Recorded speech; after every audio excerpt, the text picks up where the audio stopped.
Welcome to జై స్వరాజ్య వోల్ TV హన్మకొండలో నిన్నటి కానుంచి CPI council సమావేశాలు జరుగుతూ ఉన్నాయి. ఈ సమావేశాలు 3 days కొనసాగనున్నాయి. ఈరోజు 2వ రోజు. ఈ సమావేశాల్లో కేంద్ర జాతీయ కార్యదర్శి రాజు గారు, సిపిఐ నారాయణ గారు, చాడా వెంకటరెడ్డి గారు, పూనంనేని సాంబశివరావు గారు, ఇలా సిపిఐ ప్రముఖులు ఈ కౌన్సిల్ నిర్మాణ సమావేశంలో పాల్గొంటూ ఉన్నారు. మరి ఈ కౌన్సిల్ నిర్మాణ సమావేశాల్లో మనతో చాలా మంది కళాకారులు ఉన్నారు. ఈ సమావేశంలో కళాకారులకు సంబంధించి ఏమైనా చర్చ జరగనుందా, ఒకవేళ చర్చ జరిగితే కళాకారులకు సంబంధించి ఎలాంటి చర్చ జరగబోతుందో తెలుసుకునే ప్రయత్నంలో ఈరోజు జై స్వరాజ్య వోల్ టీవీ ఇక్కడికి రావడం జరిగింది. మనతో ప్రఖ్యాత పల్లె నరసింహ గారు, సింగర్ గారు ఉన్నారు. మరి వారిని అడిగి మరిన్ని విషయాలు తెలుసుకుందాం. నరసింహరావు గారు, గత 3 days రాష్ట్ర కౌన్సిల్ సమావేశాల్లో హన్మకొండ సమావేశాల వల్ల హన్మకొండ, వరంగల్, కాజీపేట ట్రై సిటీస్ పూర్తిగా ఎరుపుమయం అయింది. సో ఈ సమావేశాల్లో జాతీయ కార్యదర్శి రాజా గారు, సిపిఐ నారాయణ గారు, చాడా వెంకటరెడ్డి గారు, పూనంనేని సాంబశివరావు గారు, ఇలా సిపిఐ పార్టీ ప్రముఖులు పాల్గొంటూ ఉన్నారు. మరి మీరు కళాకారుల విషయానికి వస్తే ఈ సమావేశాల్లో కళాకారులకు సంబంధించి ఏ అంశాలు చర్చకొచ్చే అవకాశం ఉంది? ముందుగా ఏపీ వాళ్లకు ప్రత్యేకమైనటువంటి అభినందనలు తెలియజేస్తుంది. నిన్న ప్రపంచ జానపద దినోత్సవం జరిగినది.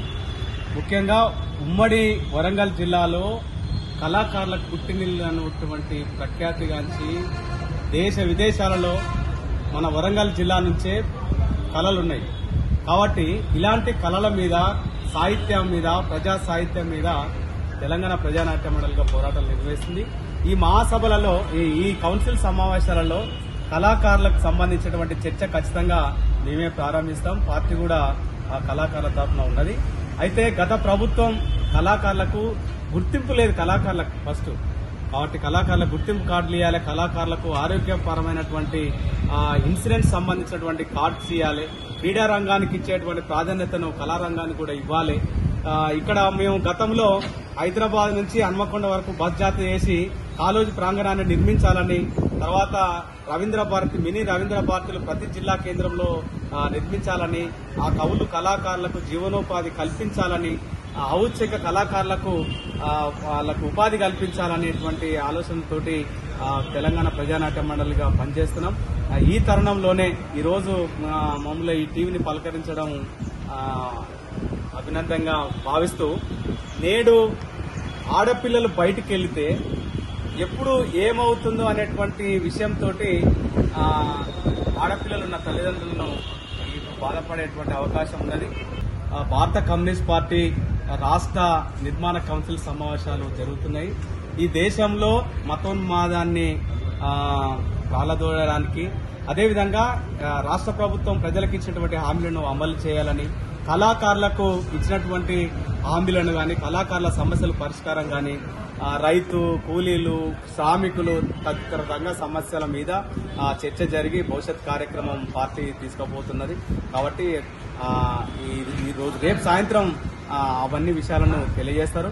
కాబట్టి ఈరోజు మేము ఈ హరిత హోటల్లో ఉన్నాం. అయితే ఇక్కడ ఈ హరిత హోటలే కాదు, రాష్ట్రంలో ఎక్కడ చూసినా గానీ ఇంకా కేసీఆర్ ప్రభుత్వం గతంలో అందరినీ పర్మనెంట్ చేస్తుందని చెప్పినారు.